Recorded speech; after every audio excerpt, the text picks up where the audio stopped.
सुरेश अर्थात पंडित भाई गायतोंडे यांच्या तबला वादनाचा अतिमंगल योग जुळून आला आहे तो विकास ज्येष्ठ नागरिक संघाच्या पुढाकारामुळे। या निमित्ताने आज आपण सगळे विकासवासी एकत्र आलोत ही देखील एक पर्वणीच आहे, कारण असे एकत्र करण्याचे योग आजकाल जरा दुर्मिळ झाले आहेत। अलीकडे गुढीपाडव्याच्या पूर्वसंध्येला फटाक्यांची आतिषबाजी, सांस्कृतिक कार्यक्रम, रांगोळ्या, गुढीपाडव्याच्या पहाटे निघणारी शोभायात्रा अशा अनेक कार्यक्रमांची रेलचेल असते। काल तर मासुंदा तलावामध्ये एक तरंगती संगीत मैफिल आयोजित केली होती। मला असं वाटतं गाणाऱ्याच्या गळ्यापुरता ते मर्यादित असतं म्हणून ठीक आहे, पण तालवाद्यकाराला जास्त जोशात येऊन उपयोगाचं नाही, नाहीतर तळ्याच्या तळाकडे जायला फार वेळ लागायला।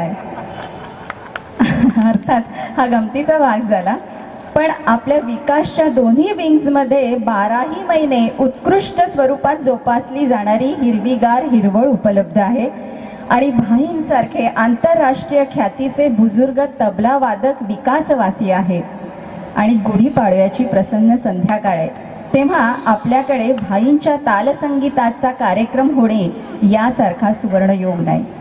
आणि ज्येष्ठ नागरिकांच्या पुढाकारामुळे ह्या कार्यक्रमाचा आस्वाद आपण आता सगळेजण घेणार आहोत।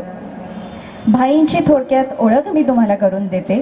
आपल्यापैकी अनेकांनी वर्तमानपत्रांमधनं अनेक वेळा भाईंच्याबद्दल वाचलं असेल।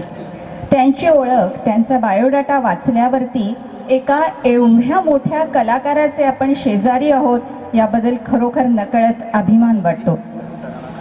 भाईंची ओळख तर मी तुम्हाला करून देतेच आहे। स्वतः व्यवसायाने इंजिनियर असलेल्या भाईंचा जन्म कणकवलीचा, वडील व्यवसायाने डॉक्टर आणि संगीतप्रेमी। कोल्हापूर सारख्या संगीत कलाकारांच्या माहेरघरी बाईंचे वडील स्थायिक झाले आणि शास्त्रीय संगीतातील दिग्गज तबलावादक गायक यांना ऐकण्याची, त्यांना साथ करण्याची संधी भाईंना खूप लहानपणापासूनच मिळाली। पण तबल्याची खडी आणि खरी तालीम त्यांना गुरु पंडित जगन्नाथ बुवा पुरोहित यांच्याकडनं मिळाली। विशेष उल्लेखनीय म्हणजे जगन्नाथ बुवा उपाख्य गुणीदास खरं तर शास्त्रीय गायक, बंदिश रचनाकार म्हणून प्रसिद्ध, पण ते उत्तम तबलावादक देखील होते।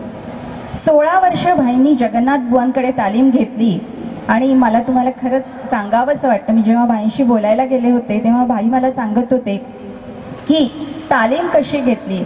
सकाळी 7 ते 10 आणि दुपारी 4 ते 7 हे 3 वर्ष, वर्षाचे 365 दिवस सलगपणे तिथे बसून माझी तालीम चालू असायची आणि जगन्नाथ बुवा समोर बसून ते ऐकत असायचे। हे विशेष उल्लेखनीय, म्हणजे गुरुचा सुद्धा शिष्यावर केवढा विश्वास आहे। भाई तुम्हाला काही सांगायचं? नाही, आज हे शक्य आहे, आज हे शक्य नाही आहे, कारण गुरुलाही वेळ नाही आणि शिष्यालाही वेळ नाही। पण त्यावेळेला मी कॉलेजला होतो, पण तरी ते नेहमी विचारायचे, भाई तुझं केमिस्ट्री प्रॅक्टिकल आहे का? नसलं तर परत ये संध्याकाळी, आणि ते मग चालू राहायचं। आणि वर्षाचे 365 दिवस हे सुद्धा उल्लेखनीय गोष्ट आहे। 365 दिवस अशाच गुरु शिष्य परंपरेतनं भाईंचं तालसंगीत बहरत गेलं आहे। गुरु समोर खरोखर ही सुद्धा एक विशेष उल्लेखनीय बाब आहे। तालसंगीत बहरत गेलं असं म्हणण्यापेक्षा ते कळसाला पोचलं असं म्हणणं जास्त सुयोग्य ठरेल। त्यानंतर उस्ताद अहमदजान तिरकमा साहेब, तबल्यामधलं एक फार मोठं एक बुजुर्ग अशा नाव आहे, त्यांच्याकडे सुद्धा भाईंनी 3 वर्ष तबल्याची तालीम घेतली। संगीत क्षेत्रामध्ये खरोखर अपवादाने आढळण्यासारखी पण विशेष नमूद करण्यासारखी गोष्ट म्हणजे आपले ज्येष्ठ गुरुबंधू पंडित लालजी गोखले यांच्याकडनं देखील भाईंनी तबला तालीम प्राप्त करून घेतली। खरोखर ही गोष्ट माझ्या मते तरी खरोखर विशेष नमूद करण्यासारखी आहे। अनेक सोलो परफॉर्मन्स शिवाय त्यांनी अनेक दिग्गज गायकांना तबला साथ केली, त्यांच्या विशिष्ट गायकीनुसार केली। ते कसं काय मी आपल्या कार्यक्रमाच्या ओघाने तुम्हाला सांगेन, कारण मी त्यांच्याकडनंच काही ऐकलंय, काही वाचलंय। त्यानुसार त्यांना मिळालेले किताब आणि सन्मानचिन्ह यांची यादी खूप मोठी आहे, मला ती वाचून दाखवायला आवडेल, पण मला भाईंनीच सांगितलंय की मग ते तसे थोडेसे परिस्थिती परामुख आहेत, तर त्यांना अगदी जे सांगण्यासारखे 2-3 आहेत विशेष उल्लेखनीय ते सांग, कारण त्यांना तसे खूप पुरस्कार मिळालेले आहेत. माजी राष्ट्रपती APJ अब्दुल कलाम यांच्या हस्ते त्यांना 2002 सालचा संगीत नाटक अकादमीचा पुरस्कार मिळाला. 2006 साली त्यांना संगीत कलारत्न हा देखील मान प्राप्त झाला. त्यांची यादी माझ्याजवळ आहे नंतर कधी. अशा एका दिग्गज कलाकाराच्या जवळपास आपण राहतो असं विशेषतः शास्त्रीय संगीत क्षेत्रातल्या एखाद्याला सांगताना मला खरोखर थोडासा गर्व मनामध्ये नक्की झालेला असतो, कारण देवाने माझ्यासारख्या क्षुल्लक व्यक्तीच्या मनाला भावना दिल्या आहेत, त्याला काही इलाज नाही. असो, आपण आता प्रत्यक्ष तबला संगीत, ताल संगीत ऐकण्याकडे वळूया.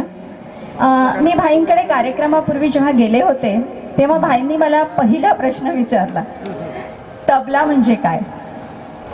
आता आपल्या कोणाच्याही सहज आपल्या जे वाचनामध्ये आलेली जी तबल्याच्या निर्मितीची कथा आहे ती म्हणजे पखवाज किंवा मृदुंग हे वाद्य खाली पडले एखाद्या ताल वाद्यकाच्या हातातनं, त्याचे 2 तुकडे झाले आणि त्यांनी वाजवून पाहिलं, तो तबीबी बोला म्हणून तबला याची निर्मिती झाली, असं आपण सहजपणे कुठेतरी वाचलेलं असतं, ते मनात ठासलेलं असतं.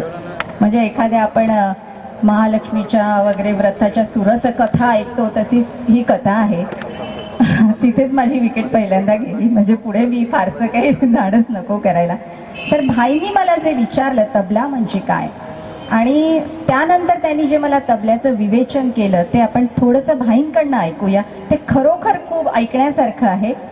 आणि त्यानंतर तबला कसा ऐकावा याबाबत आपण पुढे जाऊया. पण आधी भाईंनी मला जे सांगितलं तबला म्हणजे काय ते आपण प्रत्यक्ष त्यांच्या तोंडून ऐकूया. त्याचं असं आहे की तबला ह्या नावामुळे लोकांना असं वाटतं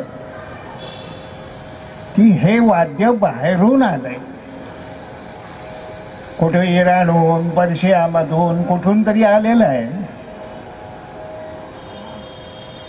पण आपल्याला मी सांगतो की हे शुद्ध भारतीय वाद्य आहे, कुठूनही बाहेरून आलेलं नाही.